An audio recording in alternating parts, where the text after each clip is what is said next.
Okay, so today we got a little doorbell here, 2.5 inch gong, runs on low voltage, so it runs on 3 to 6 volts DC, and I think 3 to 6 volts AC too, so that's pretty cool.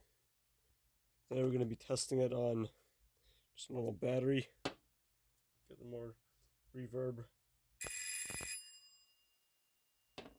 Look at that. Anyway, there you have it.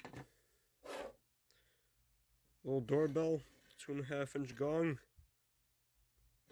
I'll show you the inside. This thing actually opens. There's the coil windings in there. And that'll do it.